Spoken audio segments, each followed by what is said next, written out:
Hello out there in Videoland, and hello out there in Radioland. Radioland's over here. Videoland's over here, Peter. Gotcha. Okay, so radio is here. Video's there, okay. there. All right. And this is Paul K. Lemire with Peter Dichter sitting in today. I love it when Peter Dichter comes in. What an honor today. Today is kind of a big day on Your City, Your Voice from the studios of 4680Q Radio in downtown Niagara Falls, Canada.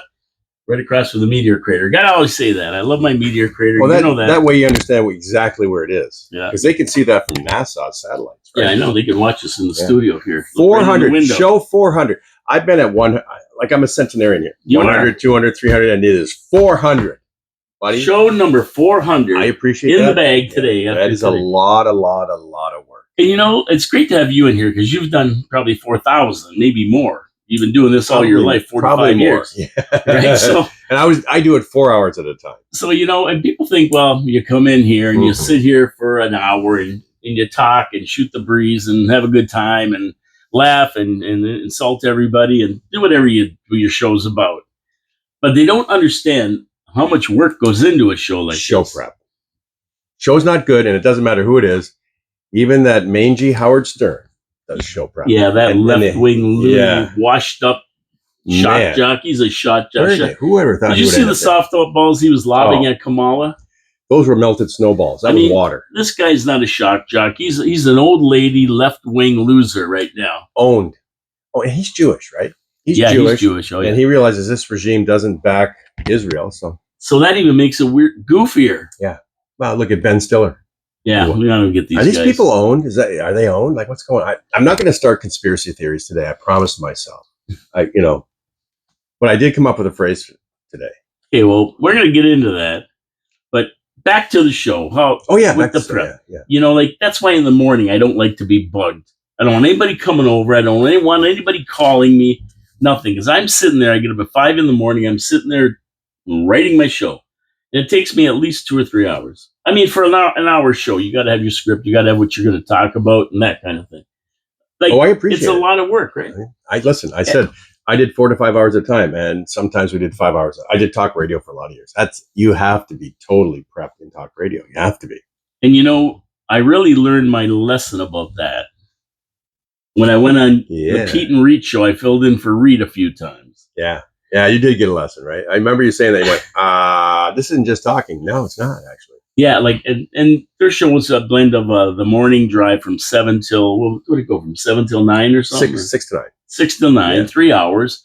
And, you listen to the show and, they talk about Hollywood and stuff going on and current events and the traffic, the weather, this and that. And you think, okay, well, that's pretty simple, right? That's pretty simple. Colonel Sanders. Oh, yeah, Colonel Sanders just went by. Yeah. But you think that's pretty simple. But you know what? When you start saying, okay, take it away there, Rita, because and she's going to give us all the Hollywood entertainment news. Now, I really don't follow that crap. So for me, I'm going, okay, well, J-Lo got Jay Hyde today. I mean, it's like a real, you got to know your stuff. You got to have everything at your fingertips. And when you were doing it at 4680Q, Peter, there was no production engineers. There was nobody feeding you stuff. No, we did all the work ourselves. And we had a lot of high profile interviews. Yeah. That is a ton of work. You can't go on. I have a couple agents who feed me stuff from Hollywood and stuff. And some of the people I don't know, and you've got to be well versed, because the first thing an A-lister or B-lister, even a C-lister is going to do is, if this guy's a wacko, I'm not talking to him. You got to know what you're talking about, right? Well, that'll be the end of it. Yeah. So one interview, that'll be it. Yeah. You don't come across with the right questions, or at least make it so he can get his message out and have fun doing it, right? And then there's an art to it. Yeah, my favorite was when we would. Did you come to the Christmas show? We had a Christmas show. We had like everybody who was anybody in Niagara, from Hollywood, Channel 11, Susan. We had them all on our show that. I don't think I was there. That's when I love it the best. I just love. I love a great story. I love talking to people. I love happy stories. I love Christmas time, and radio for me is a blessing. It's a ton of work. Broadcasting in any aspect is a ton of work. Any simple show that you see on there, any simple podcast that you see somebody doing, there's work in there. Yeah, there's some people who just get on there and start shooting their mouths off, and we don't count those. But for the majority of people, it's work. It is work. And a lot of, you just take this station, for example, right? And you look at all the people that want to, oh, I want to be in there. Oh, you guys are doing the morning show. I want to have my show. I said, watch how many last. Because then they realize an hour show is a minimum of 2 hours work. It's a minimum of 2 hours work. And a lot of people, like if their guest cancels on them, they just don't have a show. Yeah. I mean, you know what? If my guest cancels, I put on an hour show. I go for an hour. I'll talk for an hour about whatever. I always have something in my back pocket. I'm current on events. So, and I love your show. I do. And when I get a chance, I listen to it. I listen to it when I'm in Florida. You do a lot of hard work. You bury your nose in the city stuff. He's not talking off the top of his head like most politicians do. He is studying the budget. I mean, the guy studies the budgets, the meetings. He studies them, okay? Probably more so than I did when I was a news guy. But I appreciate it because I know what it was like when I was covering City Hall as a news reporter. I know how much work it is. And you've got to know your stuff. And you've got to have an opinion that's truthful if you're going to have an opinion at all. But you need to present the facts. And then you can develop theories, and theory is not a bad word. It's not. It's really a good word because we wouldn't have science without theories. We wouldn't have a lot of things without theories. You develop a theory, and you start to work towards that angle. And what you always, even as a news guy, is something I learned in science is you actually study and research to disprove what you actually feel.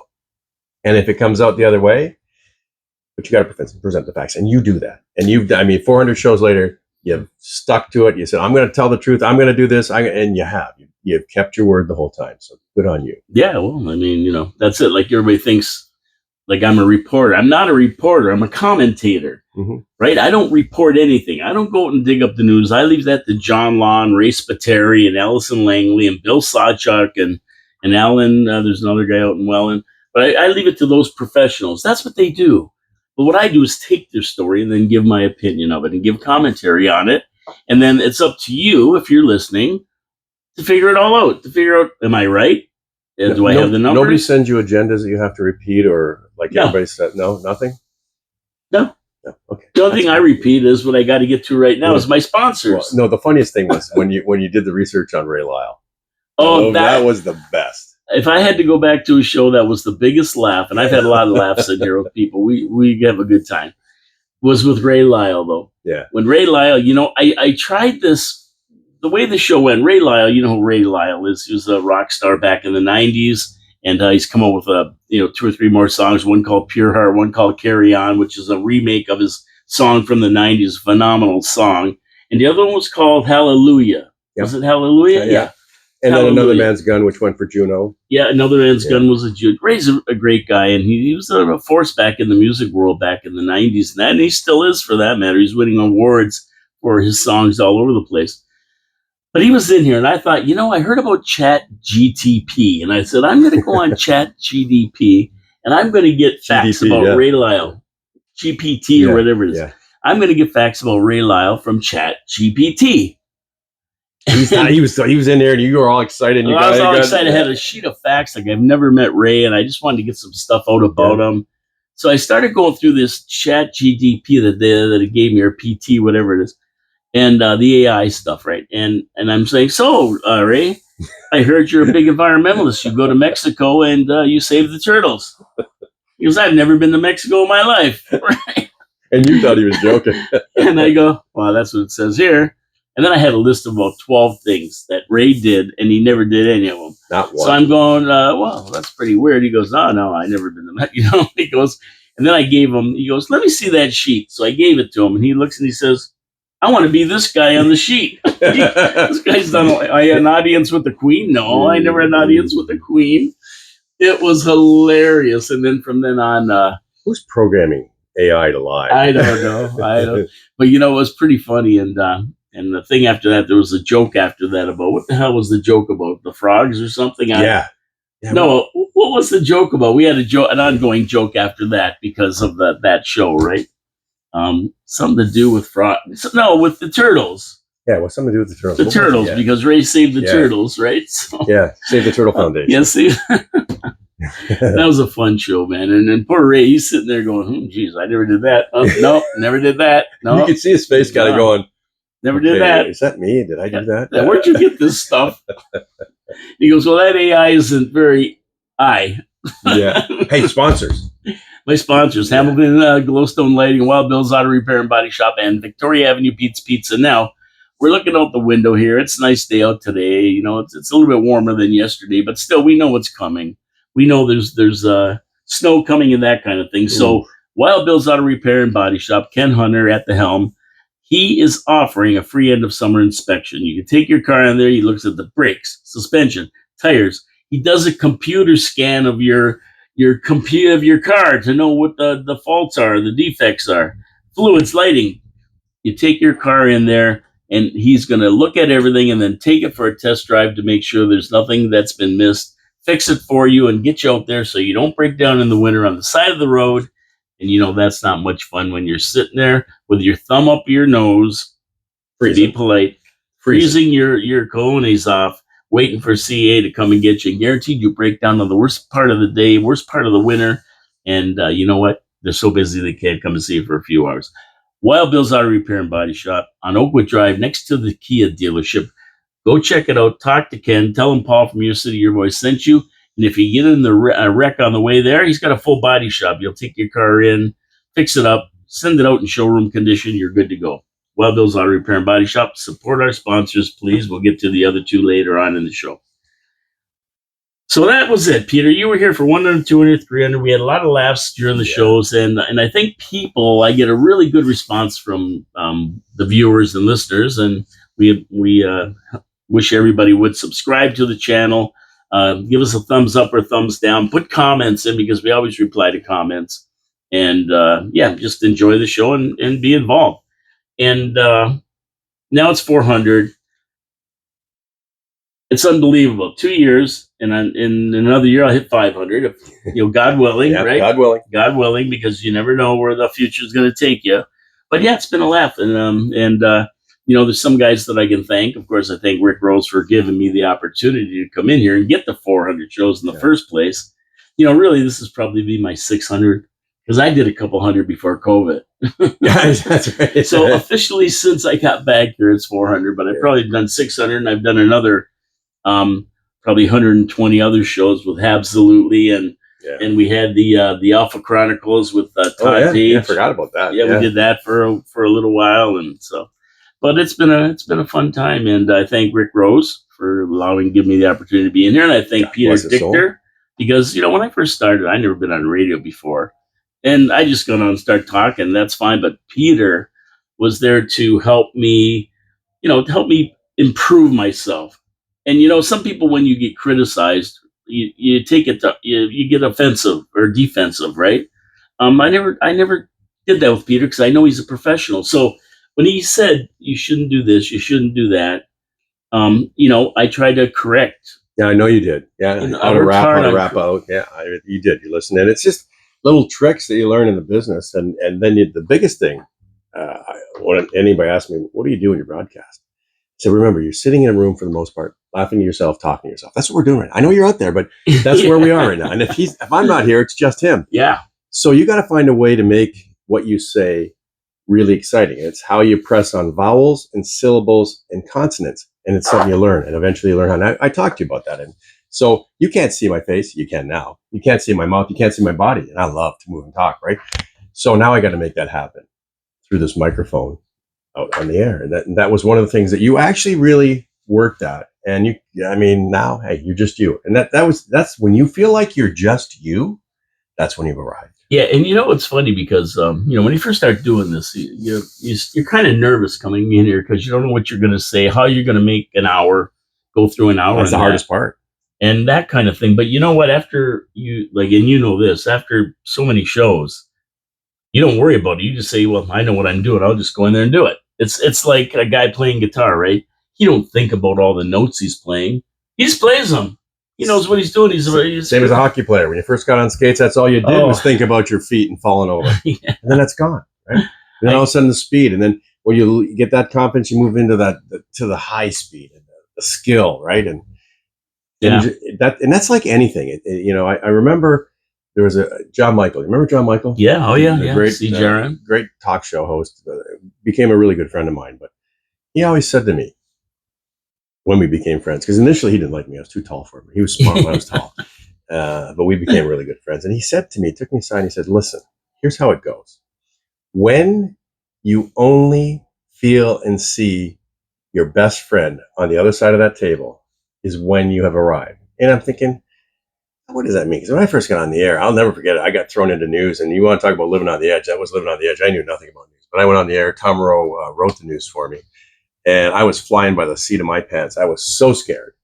I didn't let people know that, but I was scared out of my mind. And it's like, oh my gosh, there's millions of people out there. And finally, all of a sudden, one day, when I became an announcer, a jock, and all of a sudden, I just became me. And I knew exactly what John was talking about. And he said, you'll know it when it happens. And it's like when you play hockey, all of a sudden, you're going along, you're kind of falling, and all of a sudden, you just got that action, you're moving along, and the jersey just starts to flow. You can feel that. It was the same thing on the air. And from that point on, even though I can't sing, I would sing, laugh, cry, and I could just be myself. And you got there. So, yeah. It's fun. It's fun. Yeah. And I do watch the guys on CHCH, and there's been a big turnover of on-air personalities because Taz Boga is off and all that. And what's his name? Your buddy there, Bobby Cowan. Yep, he retired and that kind of thing. And I really appreciate these new people that step up and are anchors now. Like when they sit up there the first time, they have to be crapping their drawers. I mean, it's a big difference being on the street interviewing some guy whose house blew up or whatever. But it's another thing when you have to sit behind that anchor desk and do it. I really appreciate those people and what they're doing. And you know what? They're sitting in a room that is just color. Okay, it could be TV blue, TV green, everything else. And you're sitting in a room with a camera on you. And that's when I first left radio to go into television. I got on camera. It was tough. All of a sudden, I felt like I was in a box. Like, what do I do? How do I move my head? And that's the toughest thing. This camera, that camera. Yeah, and then you're following. You got a director pointing. And my first few times on TV were, but again, push yourself to go out on the edge in anything you do. And when you do that, you'll get rewards. Yeah, you can fall on your face, but that's just learning. It's not failing, it's learning. And believe me, I was in a lot of mud puddles as I moved along in my broadcast career. But I was always, the biggest thing is I shut my mouth. I shut my mouth like you did. And I listened to the pros. I knew what I wanted to do, but I had to have the basics and some secrets into the business. And I shut my mouth and listen. I'm so blessed to have the pros I worked with when I first got into radio. They were just amazing people. It sure helps when you have somebody there to kind of guide you and get you through, because if you keep doing what you're doing, you're going to keep making the same mistakes, right? And the only way to get better is to listen to people who have been there and done it. You fly with eagles, you become an eagle. You hang with turkeys, you become a turkey, right? And really, I mean, other than Peter, I really don't know any big broadcasters like that are professionals. You're probably the only one I know personally. Other than that, well, Ray is now. Ray's good. Ray is a broadcaster. Yeah, Ray's good. Let me tell you, I was going to be late today, right? So let me tell you. Do you want to hear why? No. You got time? Okay. Oh, okay. Yeah. Okay. Go ahead. No, I mean, no. It's I your do show. want- It's your okay. I do want to hear why. We have a show called The Big Show with Pete and Ray. Now, Yeah, it was The Big Show on Classic 1220, and we'll be back on Classic 1220 with a half-hour show with interviews and stuff. That's coming. We're also going to be on a number of other stations like Star97.com, some American internet stations.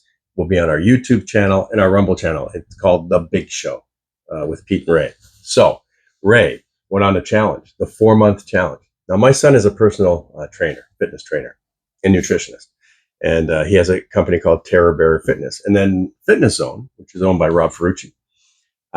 We got together and said, hey, Ray, do you want to get on a plan to lose some weight and and put it on the show?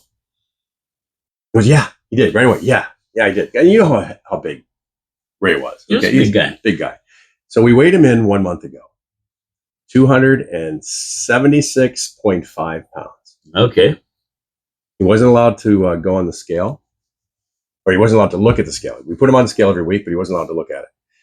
My son put him through, and I did it with him. Okay, the rigors. And let me tell you, you're gonna have to see some of this footage because he was like a beached whale. He was falling over, but he was a weightlifter and a second-degree karate guy of some sort, right? And so Back in the day. Yeah, you could see after the third or fourth day, you could see his muscle memory starting, right? He still was, awkward. And I'll tell you, he's come a long way. Well, today, just before he came here, What was his weigh-in? His weigh-in was 276.5. today. No, a month Yeah, ago. what's it now? Today, 262. Wow, good for him. 262. And so we went and celebrated. He got to have a fully loaded hamburger. That's a treat. Yeah, so he got a hamburger, and he can't have any more of that stuff, more of the garbage food until the end of next month. Now you got to imagine when 1990s, when Ray was in his prime with music, this guy was cut. He was in really, really good shape. Solid as a rock. Women wanted his hair. They still do. Yeah, he had that big twisted sister hair. It was the days of the big hair guys, right? So anyway, so that's what's good going guy. on. So that's coming up. Good for him. Congratulations, Ray. So if you're looking for the big show, keep hammering it. That'll be up not next week. You have to change the name. Yeah, if he gets the big small show. Yeah, you're gonna have to call it the small show or the medium sized show. Because we only call it the big show because of all the big people that watch us. That's it. There you go. Yeah, there you go. Yeah. So what about Naples? Now we had Milton blast through and Siesta Key, and of course you got a place down in Naples. And my wife is. How's everybody down in Naples? Naples is good. Naples is a notch. Even when Ian was there, that horrible storm that just decimated Fort Myers, it did some damage in Naples. But Naples just kind of it's like where it comes out and goes around. But my wife had what I call waves, because you could see, I was on radar constantly watching for her, right? And you could see these waves spin off the back and they'd roll across Naples. So she could get high winds and rain, and then it would stop. And she could get high winds and rain, and then it would stop. She was actually on the beach yesterday, right by Naples Pier, which was damaged badly in Ian. People were on the beach. So Naples is good. A friend of mine, Bob Phillips, who used to play for the Niagara Falls Flyers. Yeah, Bobby. Yeah, I know. Talked to him throughout the couple of days he was there. He sent me some video. The wind and the rain, it just pummeling things, right? But he never got any water in the house. Very minimal damage. And the hurricane, and I prayed over that hurricane it would break up. Thank God it did break up. And because it was coming in at a Cat 5. Yep. And I believe when it actually hit landfall, it was a Cat 2. Something like that. It wasn't as big, because I know I was watching St. Petersburg, and they were south of where they were north of where it came ashore. Yeah. So I think if you're south of it, you really get hammered, or if you're north of it, you really get hammered. If you're south of it, you don't get it as bad. And I think it came in south of Tampa. Yeah, and so they didn't get as bad as they would have if they were. Well, get this. I talked to so many people that were praying. There was a lot of people praying. A lot of people down there praying. As you watch the hurricane head into Tampa, where the eye was, this kind of arm spun out behind it. Well, that arm that spun out behind it actually dragged the water backwards, back into the bay, and it stopped the massive 20-foot surges in so many places. So it was a miracle. And had Helene not gone in 2 weeks previous, this would have been a minimal damage storm. Yeah. And I have a buddy down there that said his power's been out for like 25 hours, and that was yesterday. So he's probably been out now for 36 hours or more, and he lives in like around Port Richey, that area, which is in that same area. Yeah, you're on the shore there, and that's yeah. So I mean, when I came into Florida for the first time, when we were first moving in down there, just after Ian had hit Fort Myers, we were in Fort Myers. I'm not kidding you. 3/4 of a mile off the beach, there were cabin cruisers in the trees of the forest. Yeah. I couldn't believe what I was seeing. Big cabin cruisers. Water's a powerful thing, and wind is even more powerful. Yeah, thank God. We're on the third floor. Our place is hurricane proof. It's only 5 years old, and there was no damage. No damage. Oh, good for the good. Hey, listen, I got to tell you about something today. I want to hear it. Guess whose birthday it is today? Not mine, not yours. No, it's our buddy Chopper, Kevin Mancuso. Chopper! All right, happy birthday, Chopper. I think you went to school with him, right? Well, our parents were all good friends. Like my dad, his dad, the Mancusos, and the Dictors. Yeah. Well, I've been friends with Chopper for over 30 years. We've done a lot of adventures together. With Braden and Liz too, and so he's now he's 51, I think, right? Well, whether he remembers 51 or not, that's the question, not his age. His age anymore, you don't talk about. No. Great guy, but he's over 65. I think he's 66 this year, 67. Yeah. He'd be about the same age as you. Yeah. I think he's a year younger. Somewhere around there. But we went all over the place. We've traveled together. We have to change the names to protect the innocent on the stories that we have. And we have a lot of good times together, all four of us. So happy birthday to Chopper. Yeah, happy birthday, buddy. And I'll see him later on today anyway. Just remember, you got another 60 or 70 more to go. So take it easy on this one.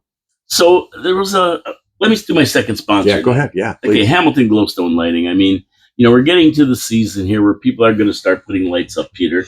They're going to start putting the orange lights up for Halloween with the pumpkins and all the other jazz they do for Halloween. Then once they get them down, this weekend's Thanksgiving. I don't know, what color do you put up for Thanksgiving? Gravy?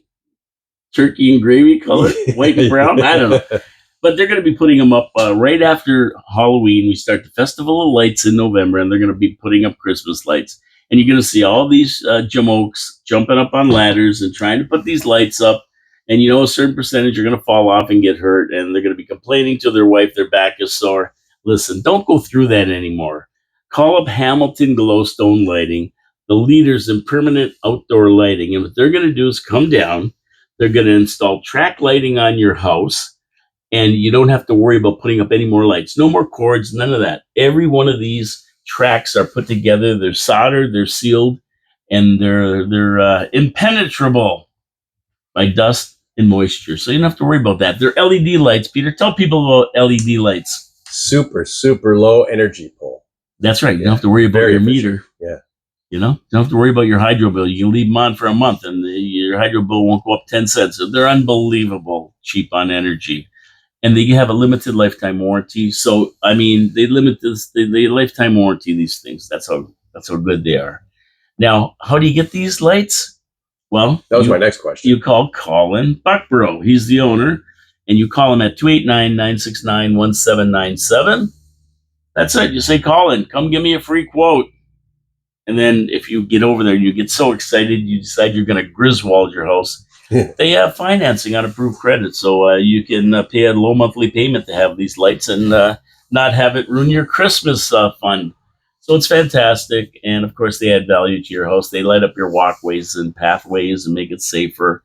And you don't have to get up on those ladders, taking them up and down for the holidays. St. Patrick's Day, green. Halloween, orange. Christmas, red and green in the zones. All by your phone. It's so simple. Hamilton Glowstone Lighting. Give a call at 289-969-1797. Tell them Paul from your city, your voice sent you. You'll be happy. I'll be happy. And I thank all my viewers for supporting my sponsors. I really appreciate it.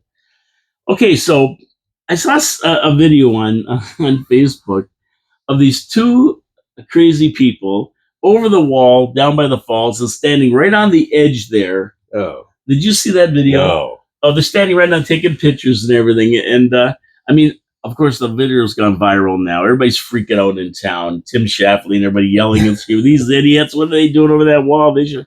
And I'm going, I'd love to see tourists having a good time in Niagara Falls. Yeah. That's scary, though. Well, if they knew anything, they know those rocks there are covered in mist all the time. And there's a heck of a lot of moss and slippery, slimy stuff on that. Yeah, I know a family's that we know, their son slipped off, and another girl family slipped off the rocks down in the gorge because they were slippery, and in they went. But we had that happen when we were in high school. One of our teachers was down there, and he fell off a rock and the water took him away, and we, it was a tragedy. But there is a story attached to, not to what happened to him. Everybody in the school is grieving, but we didn't need any trauma people coming in, right? In those days, we didn't get that service. But what happened is that it happened on a weekend. And so the one kid came into our class. Is that NF? No, that's Stanford. Stanford? And the kid came into the class, and the gentleman was the attendance officer.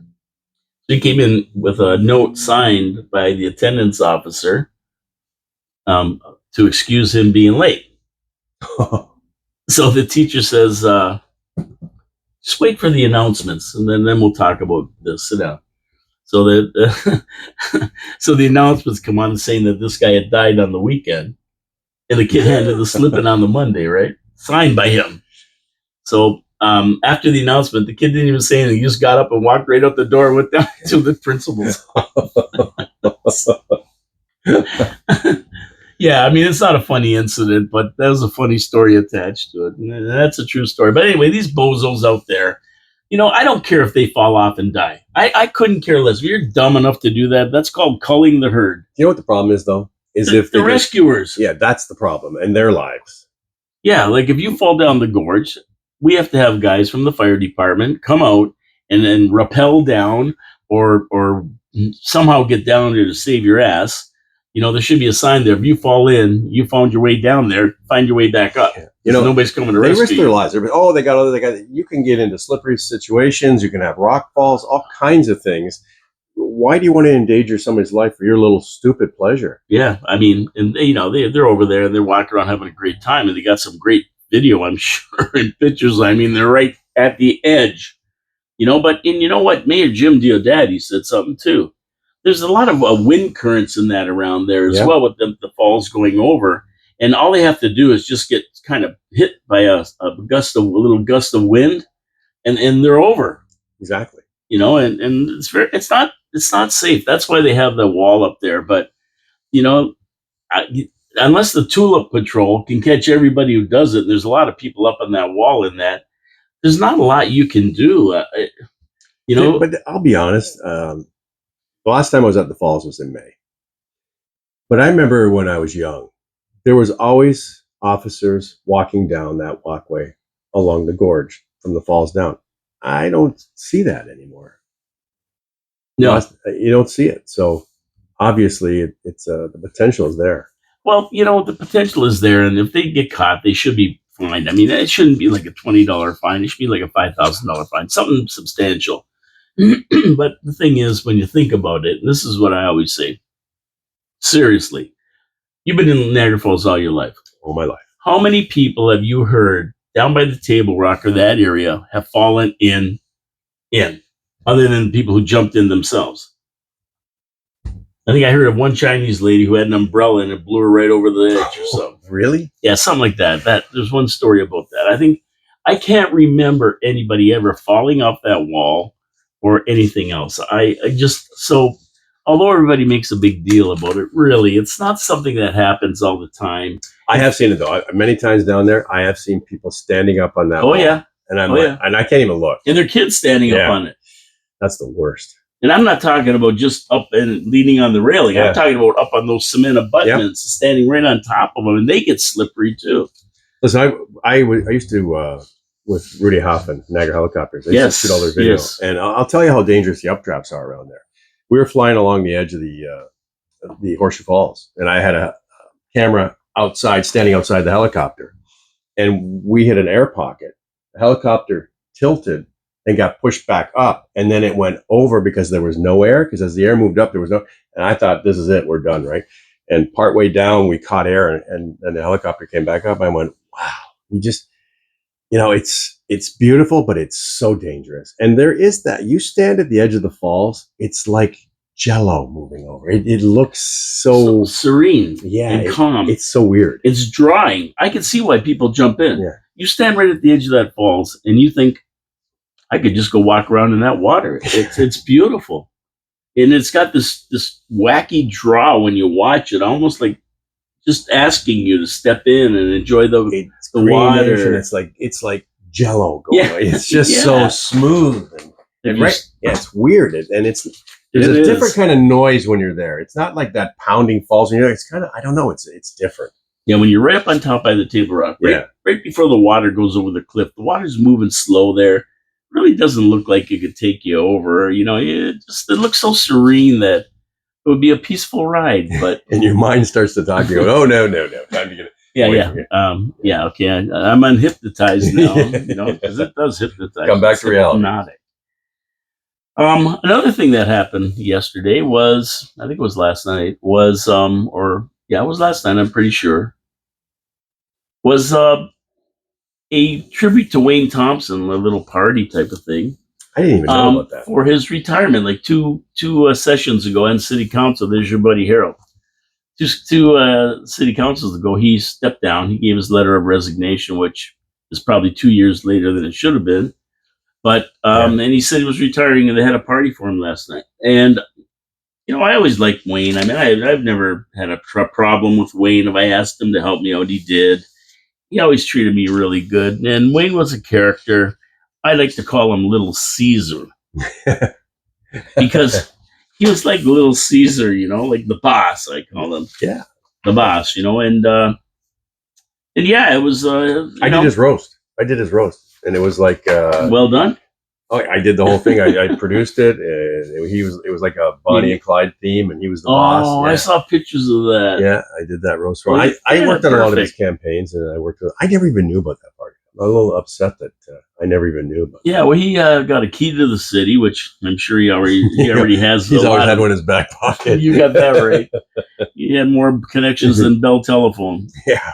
and he was thanked for his over 50 years of service. And I always said I can't remember a time when Wayne Thompson wasn't on city council. Yeah. He started in 1968, which would have made me 16 years old, and I remember him then. Before that, I probably didn't have a heck of a lot of interest in politics, but when I got older, I sure did. And Wayne was there and as mayor and everything else. And He had a little time off with the Marine Line thing. yeah, I was going to say Wayne wasn't without controversy. Yeah.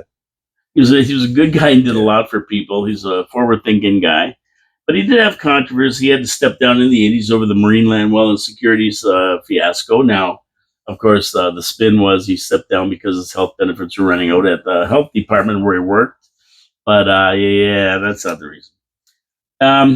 And he also had there was a really neat picture of him when he was younger, and he was in like they weren't called bodybuilding contests so much back then when he I was know young. the picture. I know the picture you're talking about. And he's standing there and he's like this, posing like this, and he was pretty cut. He was pretty in good shape, right? He's wearing a Speedo. And and they said that he was one time he had a boxing match with Norm Puttick in the ring, Yeah, probably I remember. for charity because he did a lot of that. And I'm going, well, you know what? I don't remember that so much. Like I know Norm Puttick well. He was on my show before he passed away. He's a great guy. Norm was something else. One of a kind. And yeah, and Absolute him one of and a Puttick kind. went at it. They butted heads a lot, so the boxing match would make sense.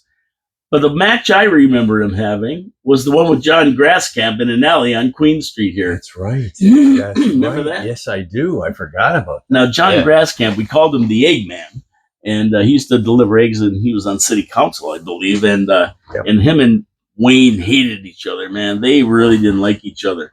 And they got into a scuffle on an alley on Queen Street. I mean, a fight. Yeah. And John Grasskamp came out and he had his thumb bandaged like this big, like in the cartoons. Wayne Thompson bit him on the thumb, he said, right? Yeah, that's right.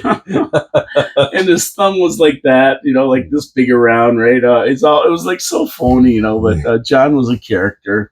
And I don't know if you ever sat and talked to John, but he was something else. A couple times I talked to him. Yeah, he was something else. But I remember that boxing match for real down on Queen Street. And of course, the time that he got attacked in his office there, that was a terrible thing. He got assaulted. Lucky. He's lucky Dean was there. And I heard Dean didn't even get invited to this. Really? Yeah. Well, I don't know if it's true or not. I'll That's be what honest. I somebody spent a lot told of me. years, and I've known Wayne since I was small because he was good friends of my aunt and uncle, and my mom and dad. But I never even heard about it. I only knew it because I saw Kim Crater put some pictures up on Facebook. I went, I never heard about this. Yeah, and he was mayor, and then he got mayor again, and then he got beat by Ted Celsi.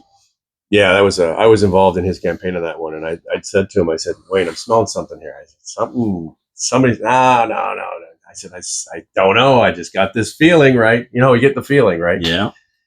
He got hits sideways on that one. He did, and it's a funny thing though because politics are a weird thing where people just have had enough of the same old, and sometimes somebody comes along that's a little bit more as dynamic as what you got, and you run against them and they end up beating you. And you'd never think in a million years. And at that point, he'd already thought he'd won. It was just, hey, we're in. It's like, I don't know. No, Ted play. Celsi was a good guy, and he was a good mayor as far as I'm concerned. I didn't have a problem I with thought that he at was a all. great mayor. Not a problem. But he basically, Thompson won with that exception every other contest he ever ran in. Yeah, I would say for me, the biggest thing he ever tried to do and never got done because there was so many people against him, right? Was that to build all the hotels and casinos out by Niagara Square and have a monorail system into the park and shut everything. That would have been the most beautiful, smart, environmentally friendly thing to do. He could have done. And he wanted it. He wanted it really bad. And that's half the reason I got involved with him because I love that idea. That was great. And you just preserve, like, I love nature. You know, I look at the falls now, all the encroachment of all those tall buildings. You've got a zip line. I'm sorry, but a zip line in front of the American Falls with this big monolith square building where the zip line is, that should never have been allowed. That's what the Parks Commission was created for, was to protect that land from that. And then you want something that's even more of a disaster? Go down to the Whirlpool, an incredible historic area, the Whirlpool Rapids. And what is that monkey climbing crap that they have put up there by a beautiful natural wonder? It's disgusting. Yeah, that's a Thompson point there. Speaking of Thompson. Yeah, exactly. So, I mean, what do you think of that?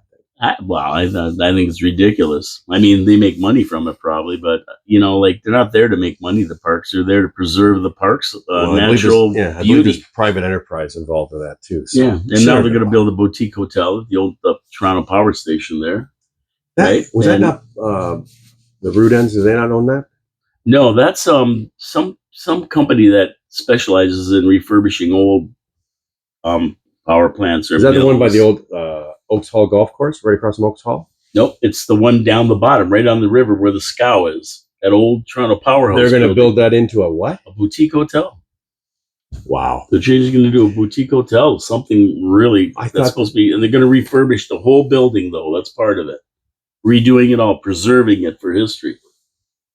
So we'll see what happens with that. There's a lot of talk in there. I love that building, and that building should have been preserved. But remember, they told, it can't. The floor is moved and buckled. Yeah. It can't be. And now, of course, there's some money in there. I said, hey, what a great place for a casino. Well, they've been talking Vegas, right? Yeah, windows floor to top overlooking the river and the falls. In a casino right there. $7,000 a night easily. But, it would never happen because the parks would never let it. Poor Nick Wallenda wanted to do it. As a matter of fact, there was a story of Nick wanted to walk again. I don't know whatever happened with that. Yeah, I actually talked to Nick. He was going to give me all the details when he could. So something's brewing. Maybe Nick will do another walk. I thought that was fantastic. It's a once in a lifetime thing to watch him walk over the falls, and we may get to see it twice in our lifetime. Yeah. I was working in Rome. I watched it on TV, but I was working in Rome at the time. So yeah, I missed it. I wasn't going to go down there. There was just way too many people, but I did watch it live, and it was something to behold. Yeah. When I talked to him, he said to me, I said, "Did you ever feel scared at all?" He goes, "No, I always had God with me." But he said, "I will tell you this." He said, when I first stepped over and looked down in the gorge, he said, it got me. He went, oh, it got me. He said, I could not believe the depth of it. I don't know why, he said, but when I stepped over that edge, it got me. And that's funny because this guy's walked over a part of the Grand Canyon. Yeah. It's, I guess until it's like. It's the water, maybe.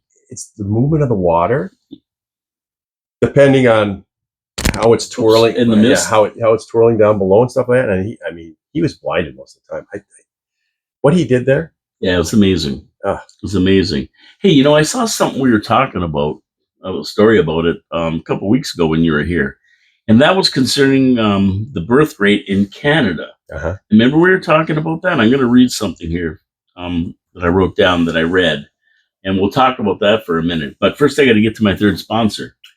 Victoria Avenue Pete's Pizza. Yummy. Now, if you want a pizza, give Victoria Avenue Pete's Pizza a try. I'm a pizza snob. I'm pretty particular about my pizza. And they make it for me, and I like it. I don't mind it at all. It's fantastic. They use a Mancini family recipe.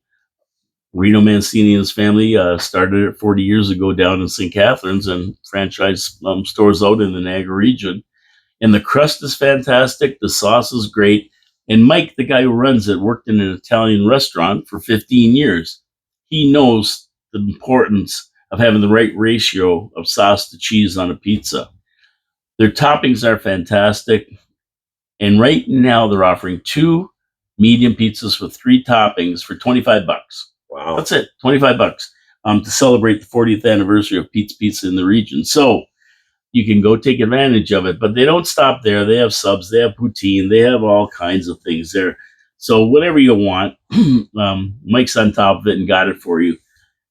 And he also thought, you know what? I'm going to make this more convenient for people. I'm opening Sunday to Thursday till midnight, which is it's rare Unheard that of. anything's open. Yeah. And on Fridays and Saturdays, I'm going to 2 a.m. So all you people with the munchies and coming back from the couple of wobbly pops and that, you can call us up and you can get a pizza. So there you go. Pete's Pizza. Give it a try. I think you're going to like it. And put a review on Restaurant Reviews Niagara. I'll give that a plug while I'm at it. Yeah. Because, that's good for Mike. Maybe he wants to sponsor the next 1 month for the 40-pound challenge for Ray. Yeah. Because at the end of the month, he gets a treat. So You never know. Maybe he will sponsor him. Give him a pizza if he Yeah. reaches a goal. We'll talk to him about that. Yeah. But at the end of the day, 905-374-2222 to order your pizza, or you can go online at Pete's Pizza Victoria or Victoria Pete's Pizza. Let me get this here. Let me tell you this later. Got it right here. Pete's Pizza Victoria. That's the one you want to go to, the Victoria Avenue branch. Pete'sPizzaVictoria.ca, and you can order online as well. Tell Mike Paul sent you from Your City, Your Voice. You'll be happy. I'll be happy. Support our sponsors because they support the show. Right? Right. And it's a great name. Your City, Your Voice, or Pete's Pizza? Pete's Pizza. Yeah, Pete's. People think I'm saying pizza sometimes, But no, it's Pete's, like Pete right here. Like this Pete. This great Yeah. Pete. Yeah. Peter. Yeah. Pete's Pizza. You tie up a great name with a great pizza. How can you go wrong? Man, you got That's a it. winner. Yeah. That's an 8 right there. So back to the story we were talking about, right? The birth rate in Canada is sitting at 1.3 per woman. Not good. Well, I don't know how they get the 0.3. It's like a midget. I can't say that anymore. Can I? No. No. Little We a vertically challenged individual. Is that all right? I don't even know because that puts him in the category 2. I can't call them a dwarf because they're not dwarfs. But I love them anyway. I mean, it doesn't matter. I Just love people that are a little shorter than you. Yeah, well, That's how. I'm not that tall, so Johnny Provenzano size, right? Yeah, exactly. He's border. Yeah. Johnny's a great guy. Well, you're below. That's the danger level. Yeah, Below exactly. 1.6 is where you start to go backwards. In No, population. now they don't say what a woman is here. Just 1.3 per woman. I don't know. But anyway, what does that mean? Is there somewhere else they're coming from that we don't know about? Well, apparently there is, because people will tell you women aren't the only ones who have babies. Oh, that's why Tampon Tim is ahead of him. So. Yeah, that's why Tampon Tim's makes got sense. the Yeah, corner. got it. And it has to be at least 2.1 to sustain not only the human race, but the social systems. Yeah. And that's been the number since time eternal. In Canada, we have not reached that level since 1971, 2.1 kids. That blew my mind. Yeah. But if you look around, there's not a lot of people listen, who are having. I knew all about that stuff, and I knew that kids. Russia saw it coming, and they stopped it. They turned it around, and a lot of people don't realize, but abortion basically started in Russia, and they've stopped that now because they realized that they were going to be overtaken because it was going in reverse. Now that's a serious situation. And it's I had 4 kids. Actually, we had 5, but we lost one in 5 months. Right. I always thought there's nothing better than having kids and to populate and that have grandchildren. That was always something that was important to me. And that's how our family was, right? You're an Italian family, right? You had a lot of siblings and cousins. No, you didn't have any siblings. Cousins? I have a sister. Yeah, cousins. I have cousins, and most of those families had 3 kids. Yeah. So some of them did, not all of them. But back in the day, that was kind of a normal family.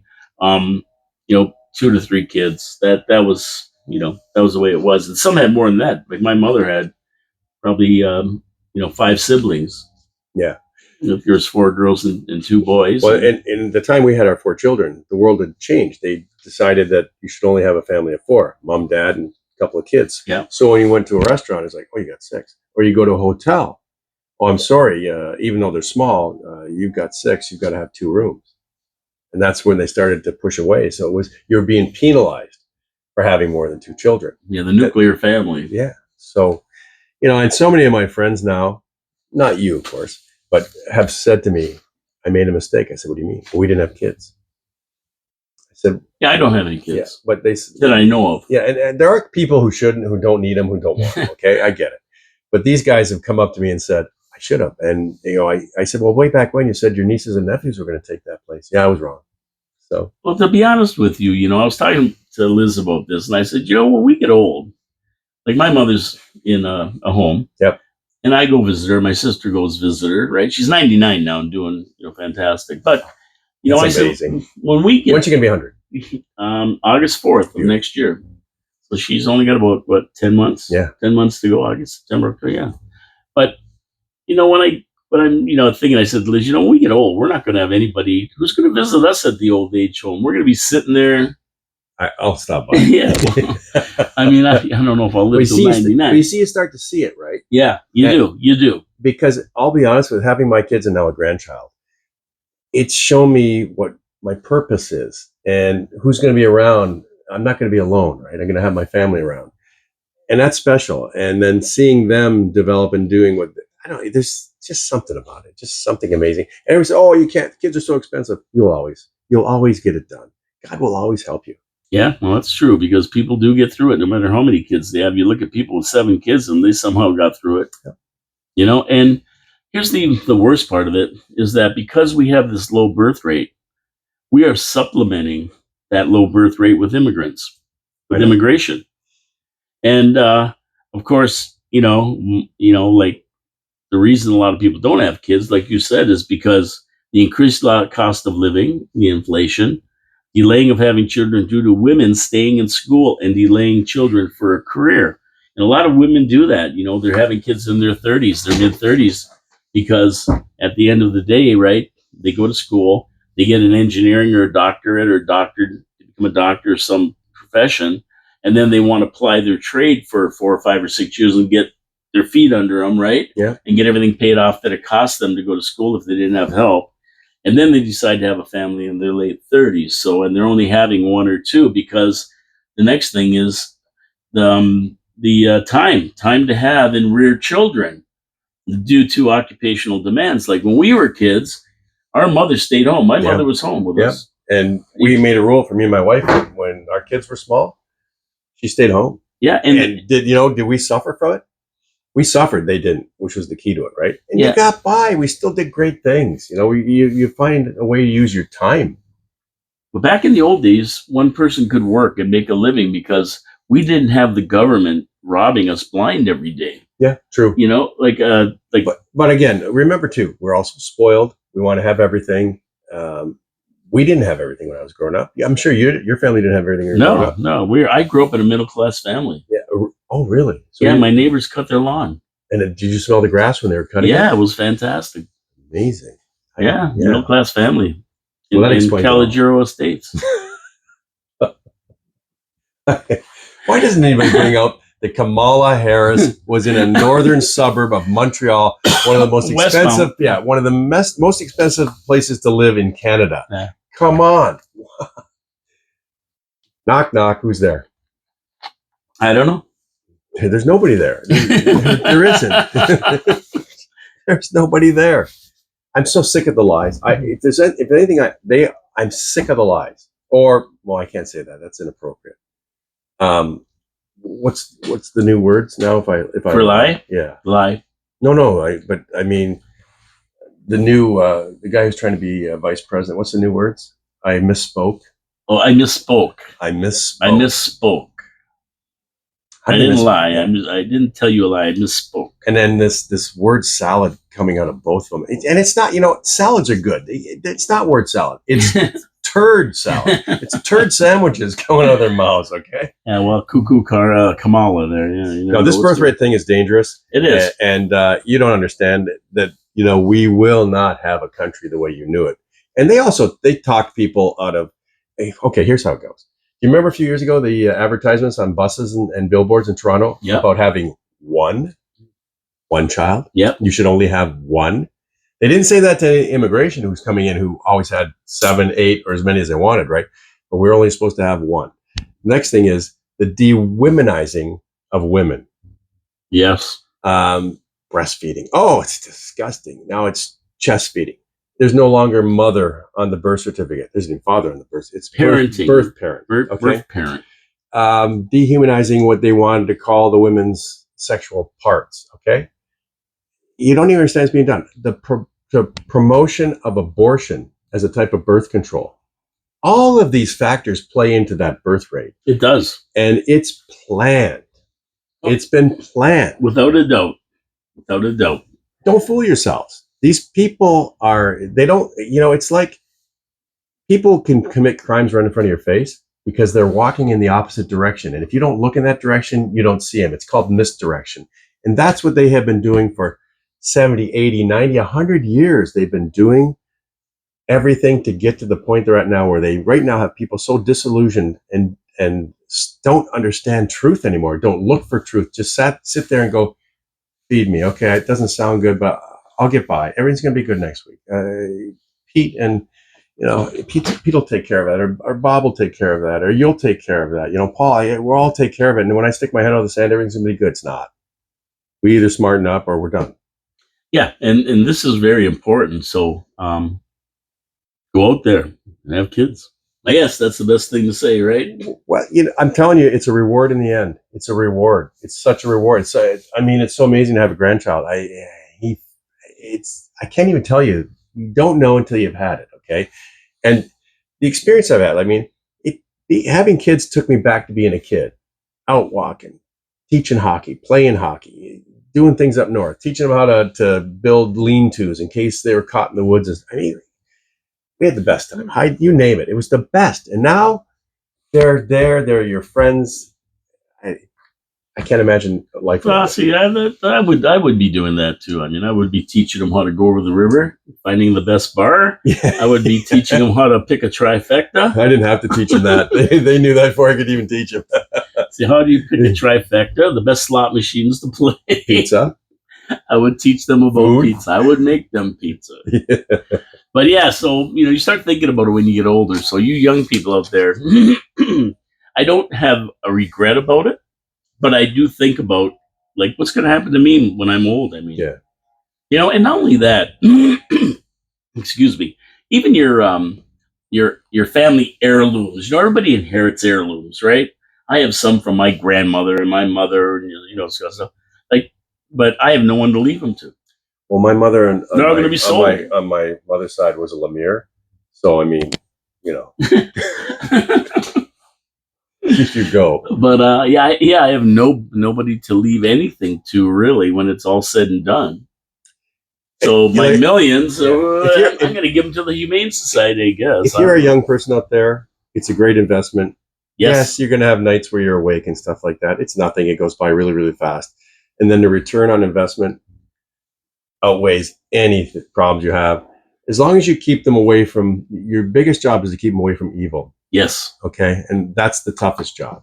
That's the toughest job out there right now. And there's a lot of it in the world right now. And they're exposed to it. Drugs and everything else that goes on in the stupid world we look at. Drag queens in your kindergarten. Come on. Yeah, like drag queens reading to your kids in the library.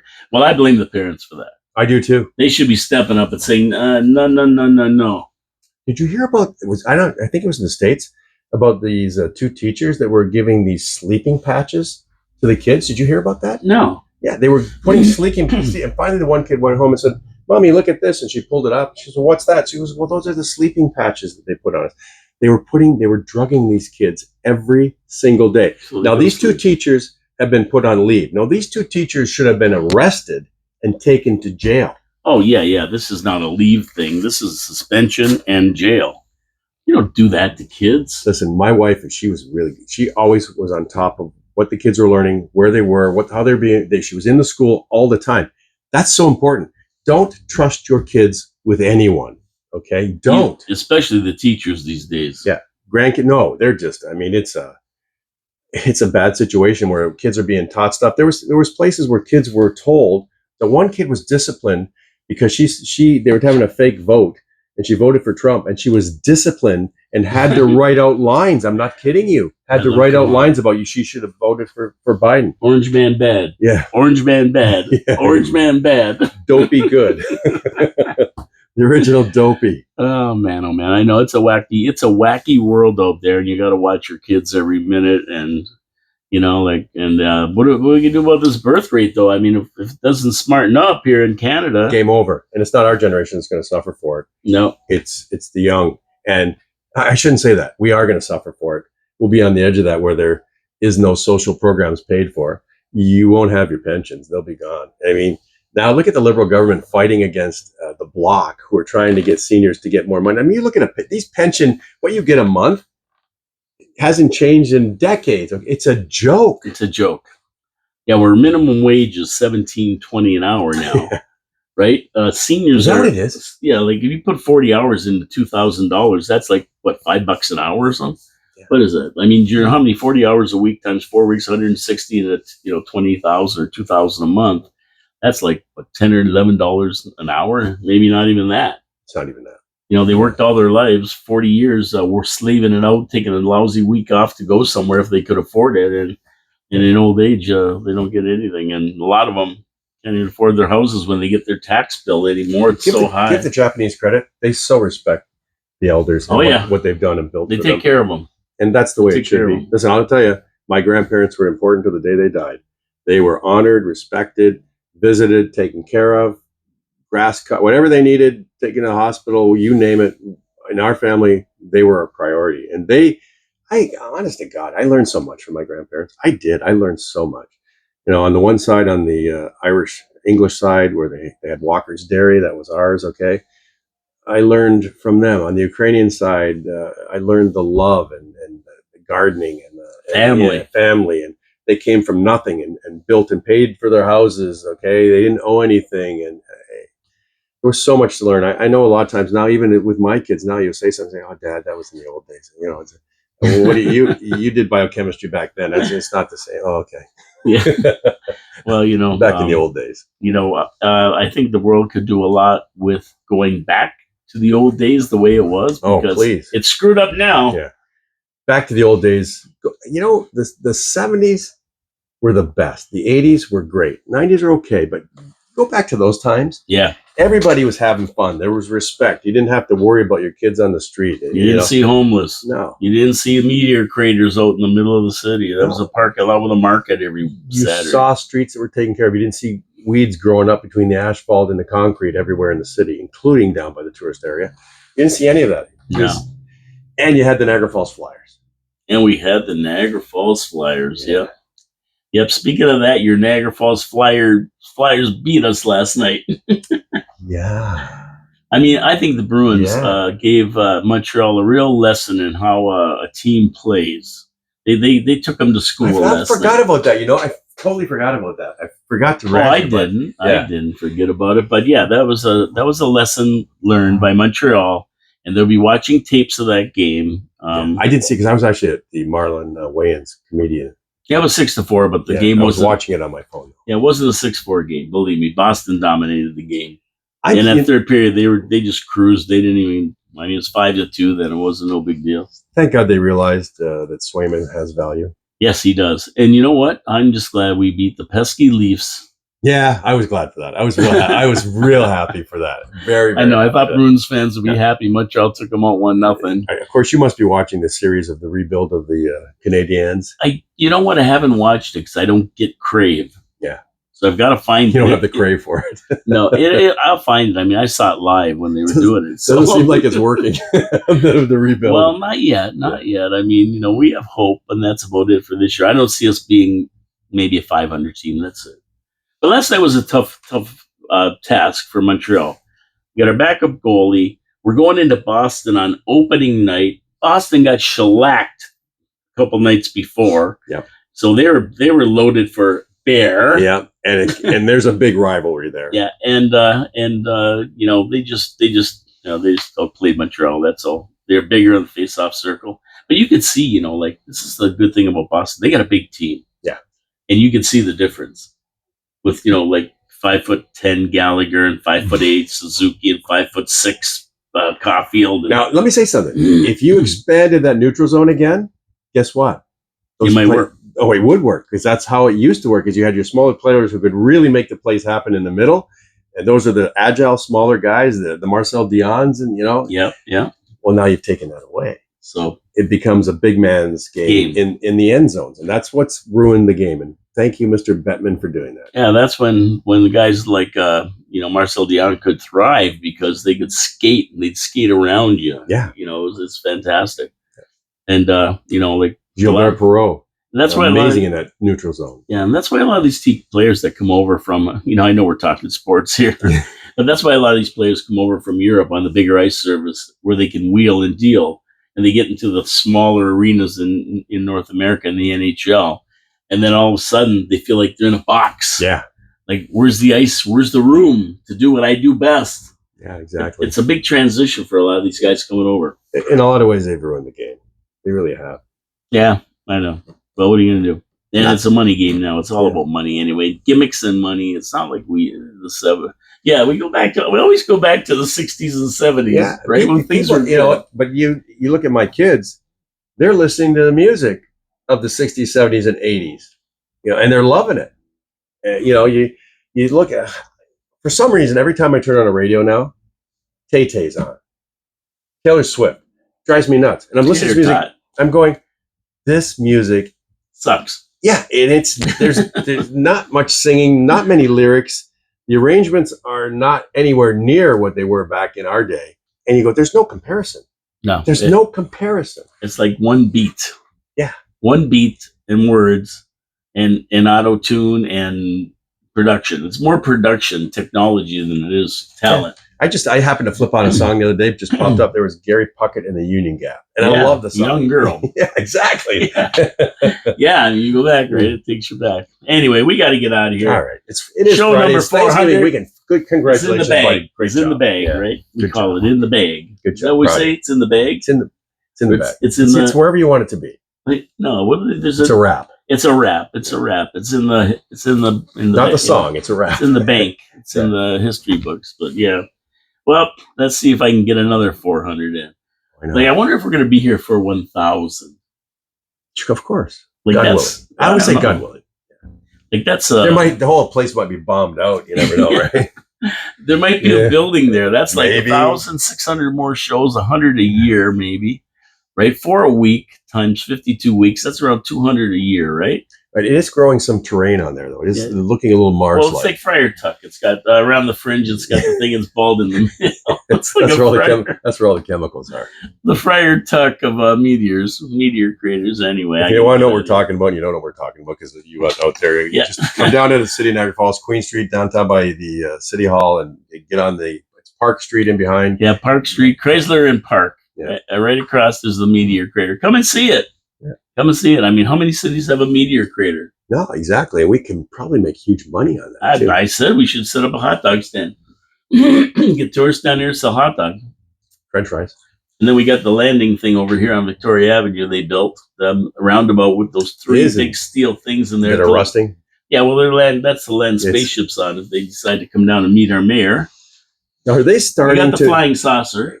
Well, you have the flying saucer. Are they starting to do Thornstone Road? Because I've seen the mounds of dirt over there. Well, that's from here. A lot of the dirt that you see has been dug out for other stuff. Yeah. And contaminated land has been put on contaminated land. Gary Wilkins and Mike Cushman will tell you all about that. So we're not going to get the Thorold Road.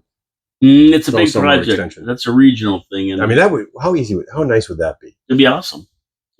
I mean, I can't wait for it to be done. But the problem is, it's region. And we got to wait for them, right? It's and a regional I guess CN's got a problem, and I guess there's some contamination. Never stopped the arena from being built on contaminated property. Yeah, and it shouldn't be a big deal for a road. I mean, if you want to live on it, that's a different story. But if you want to put a road or an arena or anything that's paved, but they're pretty strict about it. Like even when we did Day of 1,000 Musicians at the Gale Center in the parking lot, what you usually do to tie down the tents is just drill holes in the asphalt, put the stakes in, drive them into the ground. Yeah. Then you pull them out, and they have these asphalt plugs that fit perfect. And you just take them in, pound them in, and you don't even know they were there. We weren't allowed to do that in that land because of the contaminants. Because you had a coring cell. Yeah, they should never been allowed to build there. Now they've got in the old YMCA property. They've got some condos in there, which Yeah. I don't think. Did you see that? Yeah. And they're building another bunch across the street where the old ball hockey rink used to be. Are they? Ah. And the guy said at city council, and I said this on I was talking about it. He said, yeah, there's no contamination from cyanamide on that property. And Gary Wilkins and Mike Cushman are freaking out. They're going, that's a bunch of baloney. I don't know who this guy is. There's But cyanide everywhere from there. yeah, when you have people policing themselves, yeah, that's what you get. Okay, Peter, we're out of here. My name is Paul K. Lemire. This is Your City, Your Voice. Thank you for tuning in to show number 400. Happy Thanksgiving. Making it again. Oh, Happy Thanksgiving. Yeah. We have a family time. Enjoy Thanksgiving with your family this weekend. I will not be in on Monday because it's Thanksgiving Monday. So I'm not doing a show on Monday. I'm taking it off. You got a turkey? Yeah, we go to my cousin's house. Yeah. And we usually have dinner with them. So we're going to go over there and sit around, have a couple of scotches and probably some turkey. Love it. And everything else that goes along with it. And hang My out. wife's back tomorrow, so she'll be. Oh, back for that's Thanksgiving. perfect. Yeah. Good for you. Good for you. Then you're going to Naples in November? November the 11th, I fly. November the 11th, the Remembrance Day. Yep. Remembrance Day.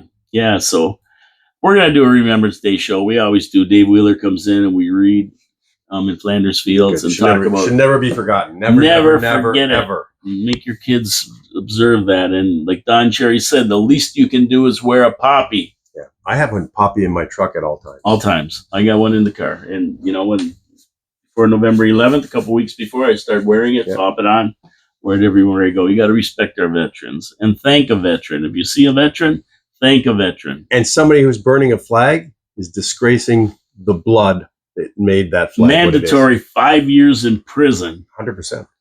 You don't burn it, our rip flag. them. Come on. I wish we had a whole other hour to talk about this, but this stuff that's going on with these protesters and what was compared to the truckers, it's a disgrace. You got to know that your government's lying to you. This has got to stop. Those people have to be put in jail. And you know what? If they really believe what they're saying, get in some tankers and fly on over there and help out the situation. Yep, that's what I say. Well, you know what? We're going to do a 3-hour show. I still want to do the 3-hour Let's show. do it before I go back. Yes, and we're going to start at 10 in the morning. We're going to end at 1 in the afternoon, and it's going to be a total call-in show. No video, call in, and we're going to have the first hour maybe with City Council, talking about City Council and that. The second hour might be talking about November 11th, the veterans and burning the flags and that. In the third hour, we'll have another subject, and everybody can call in. I'm not going to do a video for that show. We'll have guests in here. Yep. And we'll get Ray in because Ray's got to get Ray in. We can get city councilor in here. Please. We can get people in here and we'll talk for an hour. You can call in. You'll be able to call in and ask questions and talk with us and everything else. It's going to be fun. I can't wait to do it. We're planning it and I'll announce it, and it's going to be a lot of time. Otherwise, I got to get out of here. All right. Yeah. I'm going home. Ciao. Take care, everybody. Thank you for tuning in. We'll see you. Don't forget to support our sponsors, Wild Bill's Auto Repair and Body Shop, Hamilton Glowstone Lighting, and Victoria Avenue Pete's Pizza. Thank you so much for tuning in. Like and subscribe. We'll see you on Tuesday with Trash Talking Tuesday. Trash Talking Tuesday. I always talk on Trash Talking Tuesday, right after that holiday Monday. Enjoy your long weekend. Enjoy Thanksgiving. Be with your family. Tell them you love them, because, you're not here that long, really. Right? No, you're not. God bless everybody. God bless you.